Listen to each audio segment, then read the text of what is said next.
नारद जी ने कहा, ऐसा कहकर भगवान विष्णु मछली का रूप धारण करके आकाश से जल में गिरे। उस समय विंध्याचल पर्वत पर तप कर रहे महर्षि कश्यप अपनी अंजलि में जल लेकर खड़े थे। भगवान उनकी अंजलि में जा गिरे। महर्षि कश्यप ने दया करके उसे अपने कमंडल में रख लिया। मछली के थोड़ा बड़ा होने पर महर्षि कश्यप ने उसे कुएं में डाल दिया। जब वह मछली कुएं में भी न समा सकी तो उन्होंने उसे तालाब में डाल दिया। जब वह तालाब में भी न आ सकी तो उन्होंने उसे समुद्र में डाल दिया।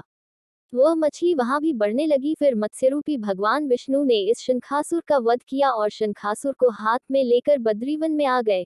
वहां उन्होंने संपूर्ण ऋषियों को बुलाकर इस प्रकार आदेश दिया, मुनीश्वरों, तुम जल के भीतर बिखरे हुए वेदमंत्रों की खोज करो और जितनी जल्दी हो सके उन्हें सागर के जल से बाहर निकाल आओ। तब तक मैं देवताओं के साथ प्रयाग में ठहरता हूँ। तब उन तपोबल संपन्न महर्षियों ने यज्ञ और बीजों सहित संपूर्ण वेद मंत्रों का उद्धार किया। उनमें से जितने मंत्र जिस ऋषि ने उपलब्ध किए वही उन बीज मंत्रों का उस दिन से ऋषि माना जाना लगा। तदनंतर सब ऋषि एकत्र होकर प्रयाग में गए। वहां उन्होंने ब्रह्मा जी सहित भगवान विष्णु को उपलब्ध हुए सभी वेद मंत्र समर्पित कर दिए। सब वेदों को पाकर ब्रह्मा जी बहुत प्रसन्न हुए। उन्होंने देवताओं और ऋषियों के साथ प्रयाग में अश्वमेघ यज्ञ किया।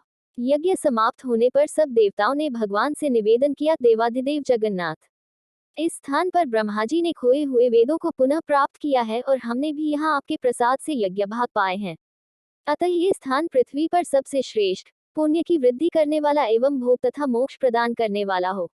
साथ ही यह समय भी महापुण्यमय और ब्रह्मघाती आदि महापापियों की भी शुद्धि करने वाला हो तथा तह स्थान यहाँ दिए हुए दान को अक्षय बना देने वाला भी हो, ये वर दीजिए। भगवान विष्णु बोले, देवताओं, तुमने जो कुछ कहा है वह मुझे स्वीकार है। तुम्हारी इच्छा पूर्ण हो।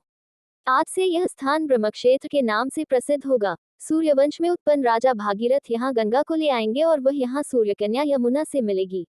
ब्रह्मा जी और तुम सब देवता मेरे साथ यहाँ निवास करो। आज से ये तीर्थ तीर्थराज के नाम से विख्यात होगा। तीर्थराज के दर्शन से तत्काल सब पाप नष्ट हो जाएंगे। जब सूर्य मकर राशि में स्थित होगी उस समय यहाँ स्नान करने वाले मनुष्यों के सब पापों का ये तीर्थ नाश करेगा।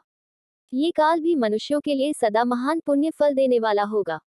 माघ में सूर्य के मकर राशि में स्थित होने पर यहाँ स्नान करने से सालोक्य आदि फल प्राप्त होंगे। देवाधिदेव भगवान विष्णु देवताओं से ऐसा कहकर ब्रह्मा जी के साथ वहीं अंतर्धान हो गए। तत्पश्चात इंद्रादि देवता भी अपने अंश से प्रयाग में रहते हुए वहां से अंतर्धान हो गए। जो मनुष्य कार्तिक में तुलसी जी की जड़ के समीप श्रीहरि का पूजन करता है वह इस लोक में संपूर्ण भोगों का उपभोग करके अंत में वैकुंठ धाम को जाता है।